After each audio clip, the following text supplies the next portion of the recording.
Yo, ladies and gentlemen, what's going on? It's Egal Talks Football, and we are back again with another game. We just had a massive win versus Southampton. Why am I gassing it up? Listen, I said we are going to win 7-0. Sulz, how much did you think we were going to win by originally?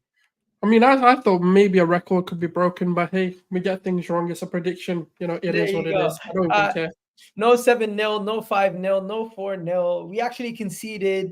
Bro, we're not getting that Chelsea record. Let's be honest. Yeah, we'll see, innit? The season's long. Who knows, man? You still have faith in getting that record. Yeah, we can, man. Why not? Who knows, man? We may go the whole season without conceding again. So we've just until it's on, it's on. And it'll be funny if we got 14 goals and it was just beat it by 1 goal. It'll be hilarious. Bro, you're taking the piss, aren't you? No, man. Who knows? Because thing is, right? We can just sit back in it. 10 men, forget the league, and just beat the record instead. Who knows, man? Who knows what this Mikel's cooking? You know what? I'm going to put a who's man of the match question, but is there even a point? Because my man of the match is Saka, and I think everyone's is Saka. Nah, mine's kind of Havertz, but we'll get into it. Really? We'll get into it, innit? We'll get into it. It's too early to talk about like who our man of the matches are, but we'll get into it. You know what? I'll let you go first this time. You tell me. What are you saying? Yeah, man, I think a solid performance. I mean, obviously, you know, we had to make the rotations. I think it was a good idea to make rotations against the Southampton. Granted, it wasn't the easiest of first halves to watch, especially with the lack of shots on target and obviously threatening their goal. But at the same time, I'm quite happy with Sterling getting minutes, Jesus getting minutes, Jorginho coming into the lineup as well. Oh, Gordon missed a penalty. Oh, Jordan Pickford said, okay, sorry, I was watching that game as well. But yeah, so on the rotations, you know what? It was needed because we don't want to play our players cold, especially players like Jorginho, especially players like Gabriel Jesus and Sterling. They all needed minutes. They need to get those minutes under their legs, and it's important, especially when we want to compete on all fronts. And this, to me, has given me more hope and more kind of encouragement that we are trying to go for everything, because it's not like Mikel, especially before an international break, to rotate the team, to rest certain players, to kind of figure things out. It's not usually what he does. Normally what you do is make 1 or 2 changes and then keep it at that, but he did make some like big changes. And I'm proud of the lads for getting the win, holding in there.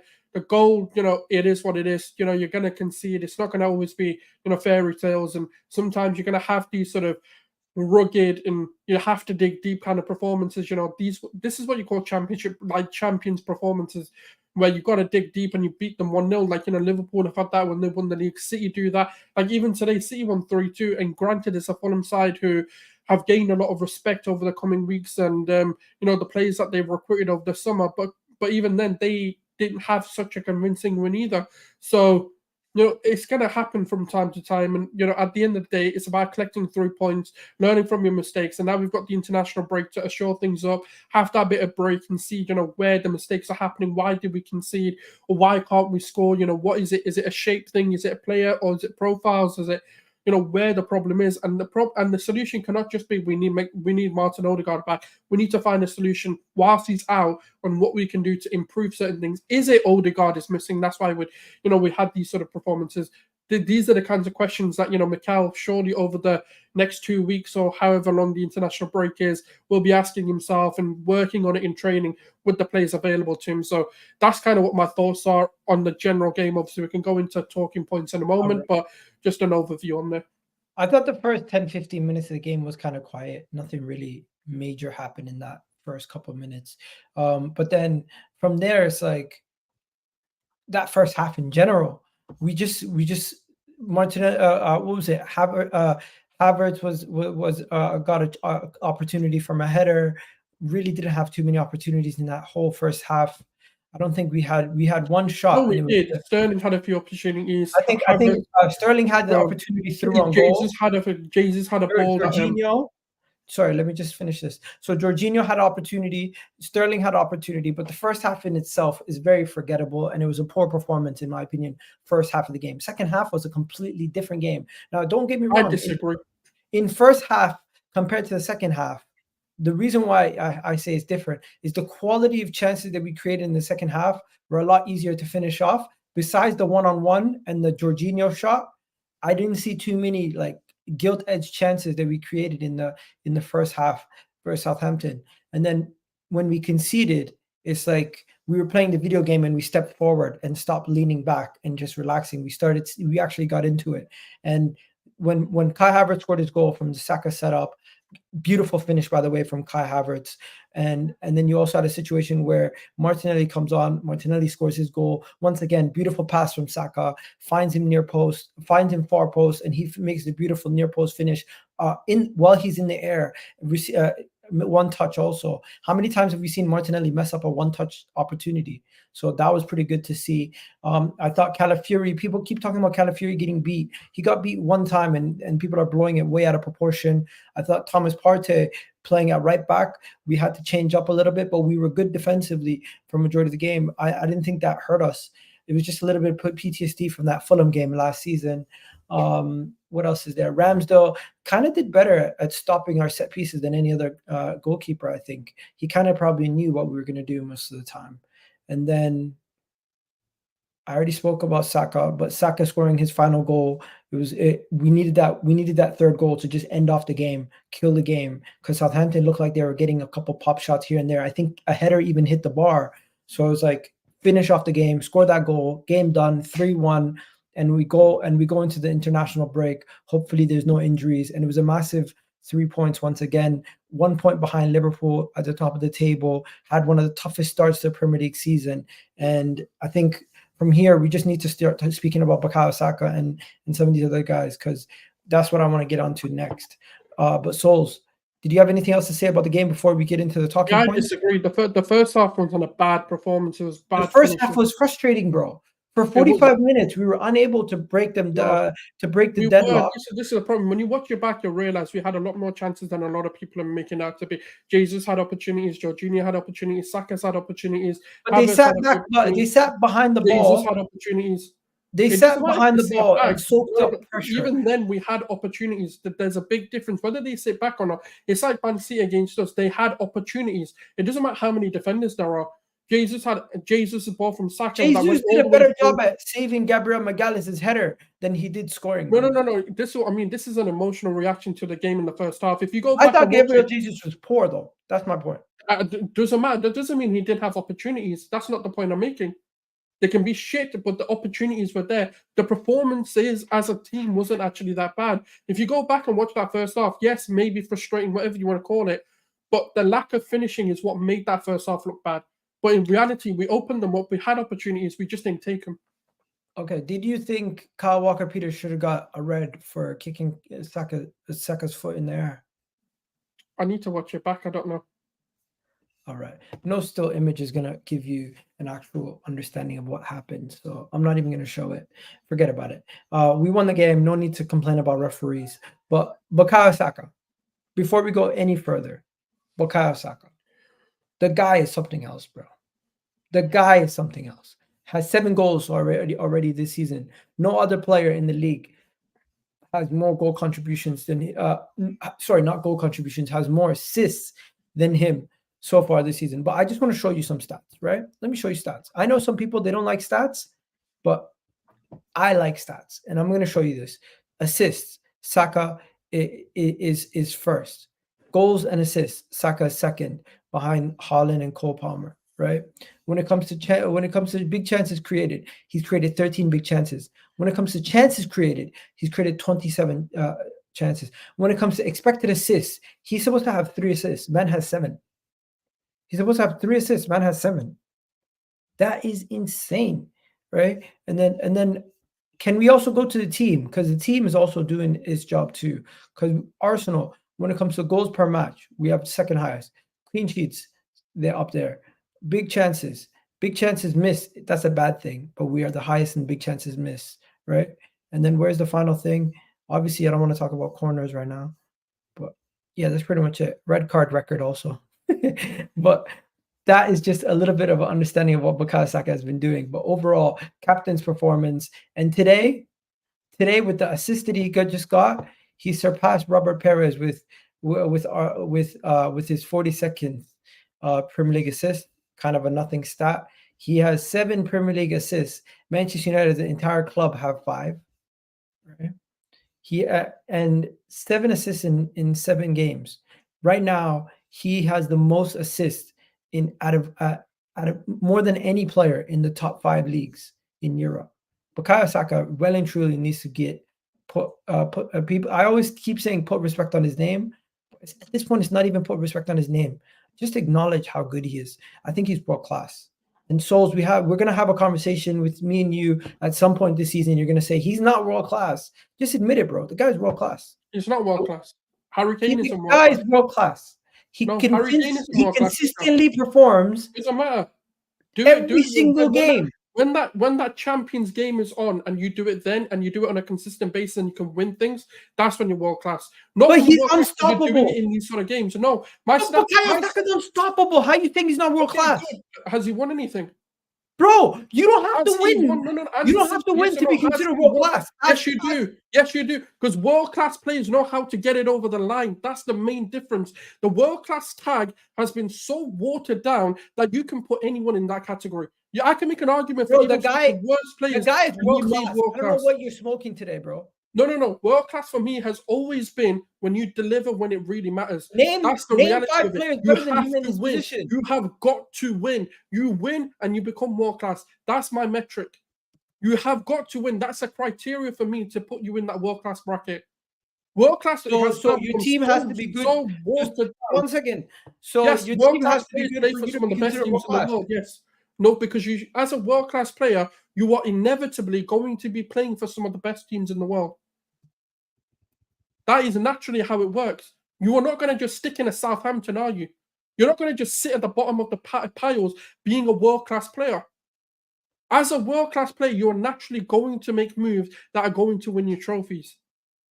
And that's the reality of the situation. If you're a world-class player, why are you not attracting winning clubs? That's a concern for me. And he's at a fucking winning club. Why would he? Yes, but he now needs to do it now. Do it now. Bro, that's when you become world-class for me. 1 second. This is crazy. This is blasphemy. Obviously not blasphemy. Blasphemy has religion. No. The standards of world class are shit. That's the problem. Excuse me? The standards of world class are shit. When it matters is when you should be performing. It doesn't matter. Look, if you can get it over the line whilst performing, that's a world class player. When you disappear when it really matters, that's not a sign of a world class player for me. Now, look, Saka needs to win. That's the only difference. Same way with Harry Kane. Deliver me something, and that's when I can change my opinion. I'm not going to sit here level of consistency. 1 second. Cool. Where's your trophies to prove it then? If you're so good, where's the trophies? Bro, you can't. 1 second. My thing about world class is not simply down to you having your team success and winning major honors. To me, it's about world-class players will play for those teams that should be winning. The expectation is being. 1 second. Erling Haaland was world-class before he won anything with Man City, for example. Disagree. Harry Kane's been world-class before he won a single trophy. World-class. He isn't. Fair enough. You're consistent. To me, being top in your position in the world and consistently performing for your club, your country, and week in, week out, when your team needs you, delivering, that is the definition of world-class for me. He is definition of world-class. So where's the trophy? Because we need a trophy. Bro, so where was he last season? Where was he last season? You can't win a trophy in October. No. Where was he last season and the season before when his team needed him? You can't win a trophy in October. Well, okay. Answer this then, Egal. Where was he in those games that we needed him in the last 5 games last season, in the last 5 to 10 games the season before? Where was he? Bro, he was there. The team dropped off. He was there in the team. Yes, he was also poor. There you go. This is why I'm saying to you, world class for me is so watered down to the point where world class doesn't even really have a standard anymore. It changes and chops and changes to put the players you like in. I'm doing this against my own players. There's many other players in opposition. So you're going to say Saliba's not world class also because he hasn't won anything. Not yet. That doesn't mean he'll never be world class. He's just not world class yet. Because the teams that do it at a world class level are the teams that win. That's the reality for me. You're not going to be in a shit team whilst being world class. It's not just winning. You also have to perform as well. Saka's got the performance levels to be a potential world class player. He's just not there yet for me. That's my standard, and I'm going to hold him to that.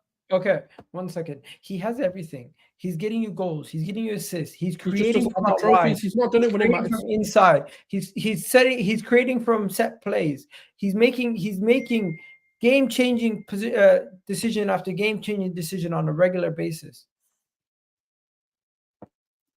Do it when the trophy matters. When that moment comes, do it then.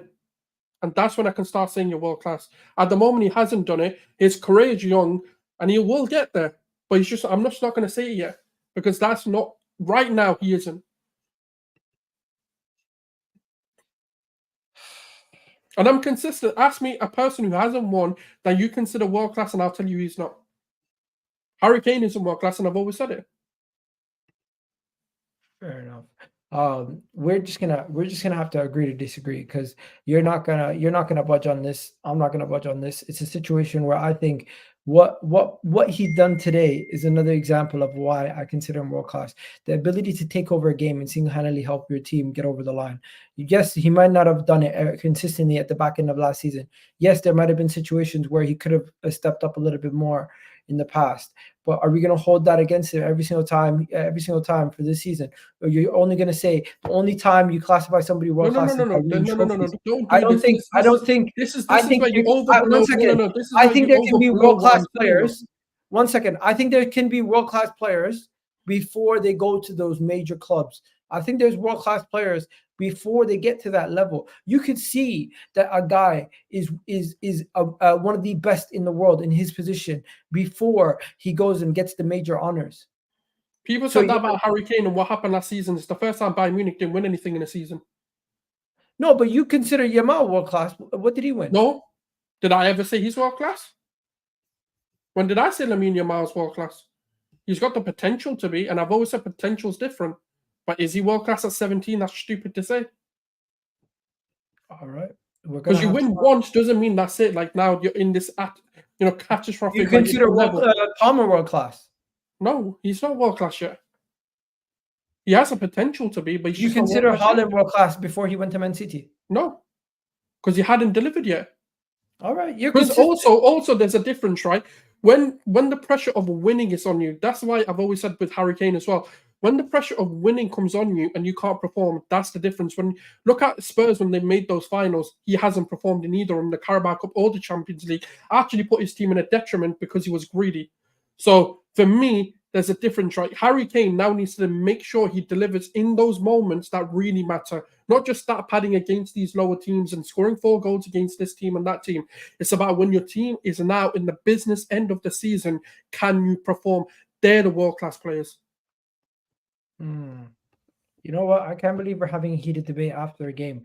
Anyways, we're gonna try to swiftly just move past this and go to the next one. But I do think Saka is world class, and I think the definition I have for world class is different from the definition that you have is for world class. Your definition of world class is been there, done that, right? Not necessarily that you can do it when it really, really matters. When your team needs to win a game, to win a cup, that's when you do it. On a more consistent than just once. It's not just one cup. It has to be a few times. He's been doing it for a while now. Okay, so then answer the question. Where's his trophy? He doesn't have one yet. He has an FA Cup. That's it. Well, he didn't play in the FA Cup. He did. He played 1 or 2 games. He didn't play the final, nor the semi-final, actually. All right, let's keep it moving. Yo, my man saying Mikel Merino is absolutely crap. You could have signed a way better player. Bro, he played fucking like how many minutes today? Like, what are we talking about? About 20 minutes or something, yeah. Why are we getting on to Mikel Merino? And are a lot of people doing this, or is it just me? I told you, even against PSG, people said that, and you didn't believe me. Why are people on his case? Like, the man came on today at the 60-minute mark, didn't even play much, had like 10 passes. What the hell are we doing? The problem is, right, and I said this, right? I said to you, but when we signed him, people aren't going to like him because he isn't the eye player. He isn't the guy that you watch and you like the way he plays. He's someone that does the dogged work. He's rough. He's not an easy player to watch. But for me, number one, he's only just joined the league. So, is he like Xhaka or nothing like Xhaka? No, nothing like Xhaka. They've got complete opposite strengths as well. So for me, he is a good player, but at the same time, he's a bit more of a tempo controller, someone who's not going to do the flashy things. He's not going to come in the limelight. So for me, I don't care. Look, if people want to hate on him, cool, hate on him. But then I want to hear the apologies just as loud as your disrespect for the player. Same with Kai Havertz. When people wanted to disrespect Kai Havertz, I sat back and said, "Look, I'm going to let you guys make yourselves look like big fools, and I'll come back and laugh at you." That's all I do. All I do is say what I need to say, and I come back and laugh. So I'm just waiting. You guys have your fun. I thought Sterling should have buried that chance. Raheem Sterling had an opportunity to give us the lead. Am I wrong? Well, which one though? Because I think he had like 2 or 3 opportunities. I think Sterling had a through on goal. It was a player trailing him. He could have scored today. Scored his Was it the one where he wanted a penalty, where he dropped him? Or no. Forget about the penalty one. The one, or even the moment where we conceded. I'm talking about Raheem Sterling threw on goal. Ramsdale's there, and I don't even know what the hell he did. Like, did he even get a shot off properly? Like, he was through on goal, 1-on-1 with the keeper, player trailing slightly behind him, and I don't even recall what happened. Like, what happened? Was it blocked? How did your chance get blocked when you're 1-on-1 through on goal? Like, I don't get it. Raheem Sterling, 45th minute, running through on goal. Should have had a better shot off, but just completely scuffed it. Like, scuffed it. Do you remember what I'm talking about? Trying to recall. Just before halftime, he could have got the opening goal.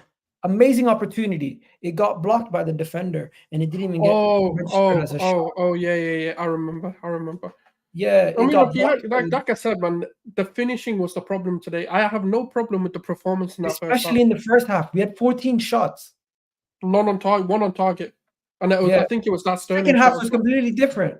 Second half, we had 15 shots, 5 on target. But there's a difference. No, but that's what I'm saying. There's a difference. We just couldn't finish them and not take our shots. We had 3 goals.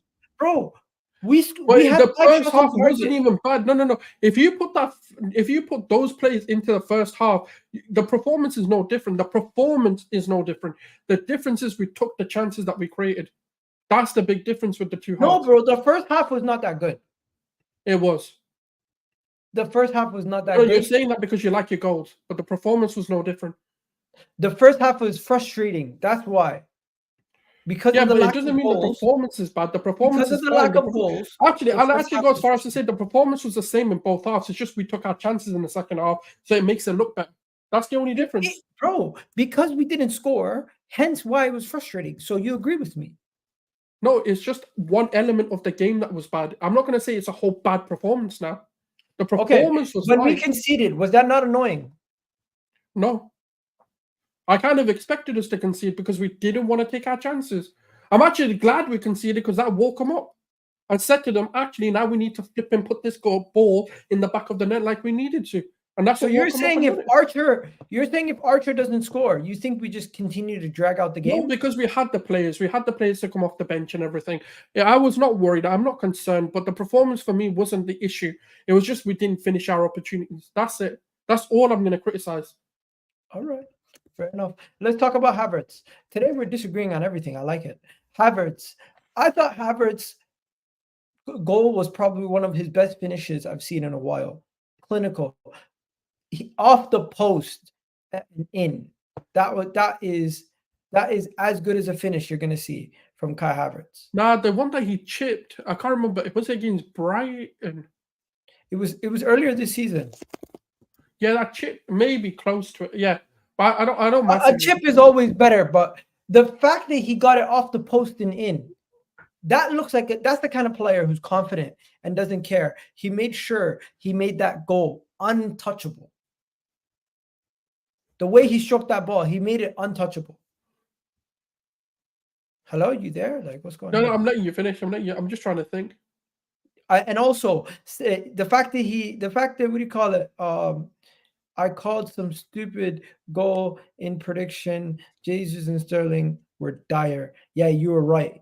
You were right, bro. You were right. None of that clean sheet record for none of those goal records for us right now, man. We'll see though. But talk to me about Havertz. Havertz, bro. Right now, that guy is balling. I said he's a goal scoring machine. People were hating the guy. Him and Saka have this connection, like. he set up Saka set him up for another goal. Him and Saka have been involved together for many goals this season so far. But yeah, talk to me, bro. No, this is why I said, and I got laughed at for saying that, why do you keep going back to Bayer Leverkusen? Why do you look at him when he was playing in the Bundesliga? This is no different to what I've seen. We know the quality existed, but Chelsea just have this habit of constantly destroying attacking talent. Now, yes, they may be improving in more recent times, but in that sort of period of time, that number 9 was just a cursed position. No one in that number 9 performed. And that's kind of what happened to Kai Havertz. He naturally kind of just declined as a player. He didn't develop. He didn't have that coaching. A lot of players, a lot of the fans scapegoated him as well as the reason to why they're not performing in games. And, he is a confidence player. He is a player that needs that sort of support and environment around him. He needs that dome in him. But I've always said it, look, he's going to come good, and I'm going to sit back and laugh at you guys because it's hilarious to see the narrative that we're brewing out.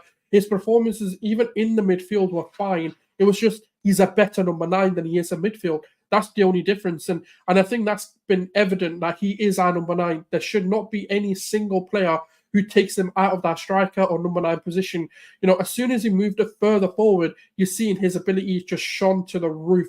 And that's what he is. He is a goal machine. He is, for me, going to be up there for the Golden Boot race. Now, Haaland probably will edge it, but for me, I don't think Havertz will be that far behind him because he is going to be consistent. He's going to score in more games. And for me, this is only the beginning of what he's going to do. Martin Odegaard's yet to come back and create opportunities for him. So there is still that opportunity for growth in him as well. But today, dogged work, coming in, tackling, coming in deep, doing all of that as well as being that attacking threat. He's become too crucial. He's one of our most important players, even when he doesn't score or assist, because the things that he's doing, even without the ball and without the traditional, let's say, GA, are so vital to this team to attack, to create opportunities. He is the perfect player of that sort of defend from the front and get your attackers to defend. And that's exactly what he's doing right now. PSG opening goal, today opening goal, this is what you need to see from your number 9 to give you that momentum, to give you that belief. And it's going to continue, man. I'm not afraid that he's not one of those players that I ever wanted to criticize. I told people, give it time and he will come good. And I stuck by it. And now I can just sit back and chill because I was not the one who criticized him. Goal scoring machine, 7th consecutive game at home where he scored in. And the way that he fights, even in injury time, sums up exactly who Kai Havertz is. What a baller. I think that's the perfect way to explain who Kai Havertz is. Let's go to the next person. We got to talk about Gabriel Martinelli. Gabriel Martinelli is back. Bro, the guy's back. The guy is back, and Bukayo Saka set him up for a beautiful goal. The guy is back, and Gabriel Martinelli was set up for a beautiful goal from thing. He came off the bench, and the goal that he scored, he made a big difference. And Sterling, not the best on the day, but Martinelli, tidy finish. And coming off the bench against tired legs, and he was a mile onside, by the way. He was so onside that I could see it with my eyes. But hey, they had to double check it. Whenever Arsenal score a goal, VAR have to double check, make sure 100% we actually scored, because they couldn't dare make a mistake on a goal that we scored. Anyways, Martinelli scoring a goal, big difference off the bench. You really can't say nothing wrong about his performance. No, 100%. I mean, look, he's growing in confidence. He's growing in his performances. And I've said it, with Calafiori, with Mikel Merino potentially coming into the lineup as well, he is going to come good because it's going to allow him that freedom to come closer to goal. I've always said it, look, he's an inside forward or a striker, or he's probably never going to play for the Arsenal because he's not a touchline winger. He's not someone who... He has the ability to be that sort of complete winger that maybe, Arteta wanted to experiment with. As an inside forward, as a striker, yes, he's got a future at the club, and I think he's an immense player when in that profile. But when you want him to do more than that is where my concerns kind of start coming in a little bit more. But, not to criticize him because he has been on form, he has been firing, he has been, kind of the Martinelli of old that we want to see come back in terms of taking your player on, taking those risks, making those sort of late runs into the back post. And yes, a brilliant ball, but also let's not take away from the finish. As much as the ball was good, the finish was immense as well because it's a tight angle. It's not an angle that's easy to score. And so credit to the guy because he has been, there's a lot of pressure on him to get back, and I'm sure he's putting that pressure on himself as well, that he needs to perform, and I'm sure he knows, his performances haven't been up to scratch. So, credit to the guy, because he's taken on that, burden on his shoulders and he's running with it. So credit. I hope it's a beginning. I'm not going to sit here and say he's back, but it's a sign of him coming back to his form and coming back to the play that we've seen. His performances have been there, but the GA hasn't, and now he's starting to add that back into his game. So, hope this is the start of something, and it isn't something that's going to make him complacent. But, again, another brilliant cameo off the bench, getting a goal at a crucial stage, and especially the second goal as well. So, big credits to him. I'm gonna say he's back, in the sense that he is getting those goal contributions now. Last season he had a tough season, bro. Last season, Martinelli, he had a rough season. And for him this season, starting off, at times I thought for a second it was gonna look a little rough. But already to get 2 assists, 2 goals in 7 games, he's back on track to try to finish this season with a decent goal tally and an assist tally. As last season, he only finished with 6 goals in the Premier League and 4 assists. It's quite poor for Gabriel Martinelli. So I expect him to at least get double-digit goals plus minimum, and to get maybe 7 assists. Try to have your best assist record this season. His assist record is only 6 in the Premier League, so he could definitely get more than that. And yeah, with the team improving week in, week out, hopefully we can continue to grow some consistency throughout the team. Hopefully we can get some continuity. And yeah, no Trossard to start the game, and he came off the bench also today. And Martin Odegaard's still injured, so there's a lot to see of what the team can do going forward. But hey, before I continue waffling, let's go to the next one.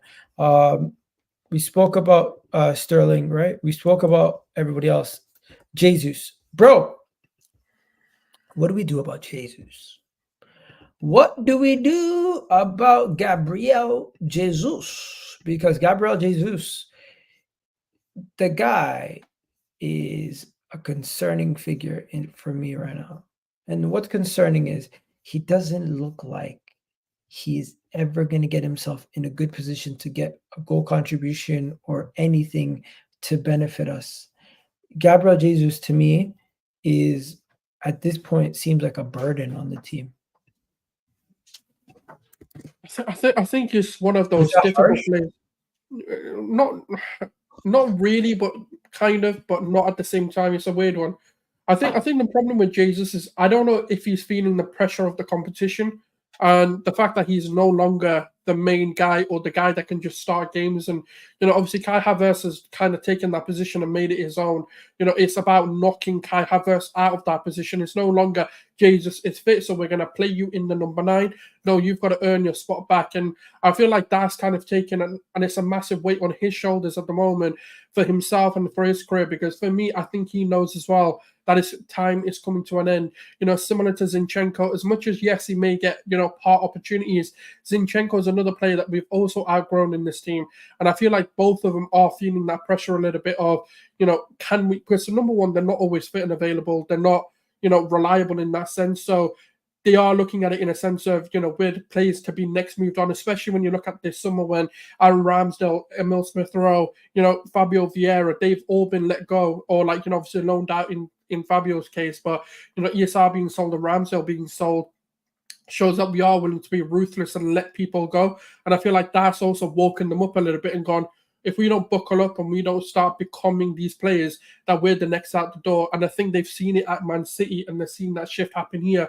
And also, we've got to consider, look, he's had, 2 to 3 surgeries, in the span of 18 to 24 months. So that's also going to take a toll on you to come back and how fit you can come back as well. So I don't know, man. I think it's one of those ones where I'm willing to give him time because I know there's quality there, but his time might be up. Yeah. Saudi Arabia, China, Japan, somebody, please. He's a quality player, but he's not looking like it. 100%, yeah. He's just not looking like it. And if we're gonna improve the team, Jesus might be one of the next guys to have to go. And it just goes to show you how quickly this team evolves year after year. Because Gabriel Jesus, if I told you a year ago Gabriel Jesus would be the guy who we look to sell, and KBR would be a guy we would be looking to keep, you would have told me I'm crazy. But right now, there's certain squad players that look like they can be squad players, and there's certain guys who used to be starters look like they're not even bench players at this point. I don't know. Jesus looks better when he starts, but he started last game in the Champions League. Am I wrong? Wait, did he? No, he came on. No, I mean, who came on? Who started? What game did he start in the cup? And he lost. I can't remember the last time he started. In the cup when we won, he lost possession in a dangerous. No, what am I talking about?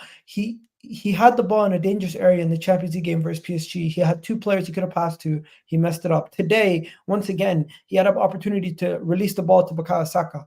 Threw on goal, would have been an opportunity goal. If Kai Havertz was in that situation and had the ball in the same position that he was in, he would have made that pass. We've seen him do it against Tottenham last year. And that is just an example in which Gabriel Jesus was holding us back. He is not scoring, but he's also missing opportunities to set up his teammates for goal-scoring opportunities. And that is as detrimental as him not scoring the chances that he does get. 100%. I like I said, man, I think it's one of those ones where as the January window comes or the summer window comes, he's probably going to be on the shop floor, like, being sold. So, it's one of those, I've just kind of accepted it. There's going to be players that we outgrow. There's going to be certain players who maybe can't hack the pressure of where we're at the moment. And he's probably just going to be one of them. But, I'm willing to, like I said, I'm just going to give him time to see if he can come back because there is a quality player there. But I'm not like one of those ones where, if we sold him, I'll be shocked. Yeah, do me a favor, guys. Hit that like button right now. You guys are being freeloaders, not hitting the like button. It's actually pissing me off more than Jesus' performance. So please, right now, I'm not going to ask you again. I beg. Hit that like button right now before we go any further. Thomas Partey played right back. Arteta played a little bit of a different team today, bro. He played a little bit of a different team today. Can we talk about that quickly? Because the team that he played today was very unique to because of the injuries and the situation that we find ourselves in with the right back. Both Ben White and Timber are out. And Ben White is usually an Iron Man, doesn't miss games. But hey, he missed this game, and so did Timber. Partey came in at right back.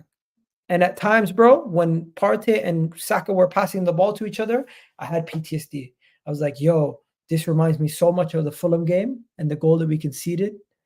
And I'm like, just please, every time you pass the ball to Saka, I'm like, keep it tidy. Keep it tidy.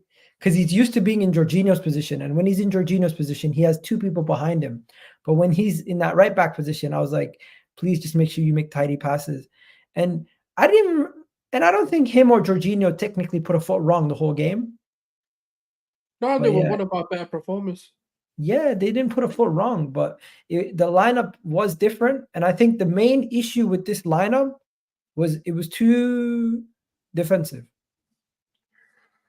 I disagree, but I thought Thomas Partey did a cracking job at right back. I think Havertz needs to stay up top, and you're better off with somebody else in that 10 position. Yeah, I'd rather see Ethan, to be honest. But I mean, that doesn't make it defensive, in my opinion. It's just if Ethan started instead of Jesus, wallahi, we score way more. Yeah, 100%, 100%. Because Jesus was holding us back to some degree. But yeah, just on the Thomas Partey one, I mean, him at right back, it's a good thing that we kind of played it there because there's going to be times, especially with Timbers coming back from an ACL. Ben White, it's more just us kind of saying to him, look, as much as we know you'll run through brick walls, you just need to kind of take a bit of time off and just recover from this injury before it becomes a bigger deal. And, so I'm credit to Partey, for debuting in there, and he's played that position a few times. So even at Atletico Madrid, he's done it a few times. And, you're right. Yes, there's an element of PTSD that can kick in, but they were assured at the back to most of the game. So, yeah, man, I've not got any complaints really on that. All right. By the way, Jorginho was actually really good this game. That's one thing I do want to say. Yes. Let's do one thing. Let's just hope and pray nobody gets injured during the international break, and we now have to keep it moving to the player ratings. Sulz. Rhea, did he have to do anything? No. I can't think of a time. Are you gonna give what rating would you give him? Like a 6. 6. Yeah, he didn't do anything. Why give him a 6, 7? No, but he didn't do anything. He saved that shot inches from the goal. From who? I think it was the header that hit the bar. Yeah. I don't know. I'm giving him a 6. If you want to give him a 7, that's fine. All right. We'll meet in the middle, 6.5. All right. Thomas Partey, 7. Solid defensive I performance. actually say 7.5. I don't think you put a foot wrong, really. All right. So we meet in the middle, 7. Yeah, go for it. Yeah. William Saliba. You think he could have done better with the Cameron Archer shot? I think the defense. It's happened a few times where the defense has gotten beaten in this way, but yeah, I'm gonna go. Just tough. I'll say a 7. 7. I'll go Yeah. 6.5. Yeah, that's fine. That's fine. Gabriel Magalhaes, 0 Same. clearances, and mostly just wasn't asked to do anything. Yeah, 6.5. I don't think either centre back really had much to do. So yeah, He didn't put a foot wrong. I'll give him 7. I'd say it's same as Saliba really, but yeah, 6.5. Calafiori. People are saying Calafiori had a bad game. That's because he got beat once, and I have said it. Look, it can be a concern how easy it is to beat him sometimes, but overall, I think he's a solid player who's been quite immense, especially in terms of taking the ball and starting attack straight away. So for me, I'll say 7.5 for me. I think he was solid. Everyone was poor in the first half. Havertz was sloppy. Jesus was scapegoat. You know what? You might be right, because it seems like Arsenal fans were always looking for somebody else to blame for results. But Jesus is not really to blame for the poor performance in the whole team in the first half. But it's just that one pass can really piss you off, or that second pass, or the misplaced pass. And maybe it's just not Jesus. It's multiple people missing those opportunities also. Would you give Calafiori, by the way? 7 or a 7.5. That's my. I'll give him 7. Jorginho, 6. What? Jorginho was excellent in the sense that he made all the passes, everything was great. But you want to give Rare a 7 now. But this is where I start to get confused, because Yeah, Jorginho was actually I'll good. give him a 7. He was excellent. He was actually good though. He's getting higher than that defense. If you've given that defense a 7, like he the didn't play the whole game though. So, but what he did do, that you can only judge him on the game time he had. And for me, it was like a 7.5. He was one of our better players. Fair enough. Give him a 7.5 then. No, I'm just curious to why you're going so low. Why is it a 6? Honestly, it's just because he didn't really play much in the second half. But even in the first half, he was our best player. He played 60 minutes. That's why. Yeah, that's a lot of game. So what did he do? Like, I'm confused. I just wanted to hear that. He didn't really do anything wrong. It was just, to me, average performance is 6, and I thought. Then Raya was a 7 for you. This is why I'm confused. I'm just calling it out as it is. Fair enough. You're right. I am being a little inconsistent with my ratings. So then, based on if I want to keep it consistent, then I guess Rice got to get a 7. Who's got to get a 7? Sorry, Rice. Yeah, I'm not mad at that. I can't remember what he did in this game. Some good passes into the box, and that's pretty much it from the set pieces. I didn't notice Rice. Kai Havertz gets an 8 or 8.5. He's my man of the match, so whatever that is. But I'll say 8.5 in that situation. No, there's another guy who gets a better rating. Not for me, but yeah, go for it. Bukayo Saka, 2 goals, an assist, 7 shots, 7 key passes. The guy gets a 10. Is that not worth a 10? 3 goal contributions. Come on. I'm not mad at it, but yeah, I want to go higher with Kai then. I mean, but Bukayo Saka got a goal, 2 assists, friggin' 7 shots, 7 key passes. The man was everywhere. That's fine. I'm not mad at it. He's my second best player, but yeah. You know what? I'm not gonna give him a 10. I'll give him 9.5 since you don't want to give him a 10. And no, then, you can give him a 10. I'm not. Unless it's 10s don't get handed out easily. So there you go. Raheem Sterling. Then Raheem Sterling can get a 6. His performance was worthy of a 6. Yeah, it was below average, so I can agree with that. Jesus gets a 5. Is that harsh?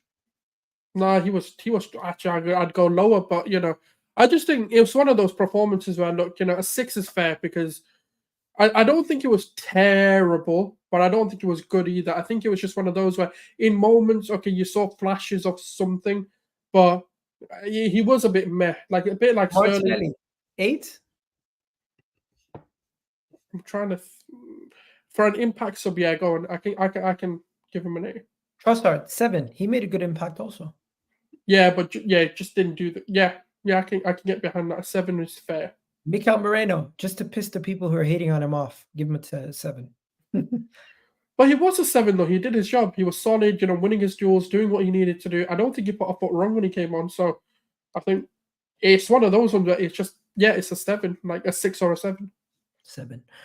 And that is pretty much it, ladies and gentlemen. It's been a good week. We beat PSG, and bro, isn't it weird? This game was harder than PSG. It felt yeah. I would say it's the same, but hey, maybe it's because of the subs, like the changes we made. Yeah, but you know what it is? Either way, I wasn't worried. Like right. No, sorry. Go ahead. I was just gonna say, like previously, yes, I would have been worried about PSG. I would have been worried about the Southampton game. But recently, I don't know what it is. I just know we're going to win somehow, or we're going to get a result somehow. Fairs. Me too, man. Final take of the day. I heard some people saying some takes, and I want to hear your responses, okay? First one, Arsenal got lucky. Fair enough. Okay. Do you think this is luck, or do you think we're inevitable? It's not really. I mean, I can understand why people say it's lucky. It's the same thing that people are saying about the Man City Fulham game. So, I mean, if that's what people want to say is lucky, then cool. Fair enough if that's your opinion. But for me, I just why are people saying the Man City Fulham game are lucky? Is lucky because they won by a 1-goal margin. We won by a 2-goal margin. No, but they're saying that we both got lucky because we were down, we were behind, and we came back. Technically, Man City could have conceded a second before they even scored the first. Oh yeah, but it's Adama Traore though, isn't it? So, yeah, Adama Traore. 99% pace, 0% pass, shooting, passing, or football IQ. Next, we've already spoken about Saka and everything else, but the defense is not going to get the 15-goal record, bro. Fair enough. I mean, it's a prediction I made, and I said that it's if Mikel Merino does actually start games as well. So if it does happen, it's upon Mikel Merino starting games more with Declan Rice in the 6, and that's when I'm more sure we'll keep even more clean sheets than last season. Let's quickly just look at this final thing before we go any further. The Premier League table and just what's going on with that. The table. What's the table saying right now? Table is saying that Arsenal have 17 points. We've conceded 8 goals. No, we've conceded 6 goals. Liverpool have conceded 2, bro. Are we not the best defense in the league? Wait, what? I'm confused. Wait. Oh, yeah, wait. We've conceded. Wait, how many have Liverpool conceded? 2. Yeah, but Liverpool have got a better defense technically at the minute. Fairs. We got a good attack. You got 15 goals. Not bad. I mean, look, it's 7 games. What is it? 15 goals. Like, there's no area of concern at the minute. It's just one of those ones where we've just got to wait till the season plays out. We're doing what we need to do at the moment. So there's more slip-ups. There's more games to come. There's bigger challenges to come. And yeah, let's just see. Because after the international break, we play Bournemouth, which is another game we should be winning. So We'll What's see our what happens. schedule? Let's see. Fixtures is Bournemouth, Shakhtar, and then Liverpool. That's a good one. Liverpool at home. 100%. I can't wait for it. I can't That's wait. the game. That's the game where we try to go top of the league.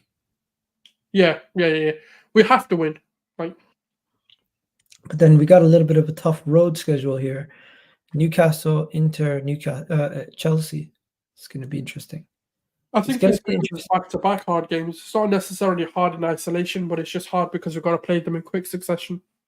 Yeah, no, it's going to be interesting. I'm going to go to that Shakhtar game. I think that's going to be a good game to go to. Bournemouth even is a tough game. Like, we're not expected to beat Bournemouth by like 4 or 5 goals like we were Southampton. So it's going to be interesting. But yeah, we're going to wrap it up here. Guys, hopefully you guys enjoyed the video. Hopefully you guys hit that like button. Hopefully you guys support the channel by hitting that like button. We are so close to 29K. Oh my God, yo, look at this. I'm just looking at it right now, Souls. Guess how many subscribers I'm away from getting 30K subscribers? I am 90 subscribers away from getting 30K subscribers. Crazy. Come on, guys, we can get that. I could probably get that by Monday. Yeah, hopefully, yeah, that'd be good. That's mad. 30K, 30K. Anyways, we're going to wrap it up here. Hopefully everyone enjoyed the video. Hopefully everyone enjoys themselves today.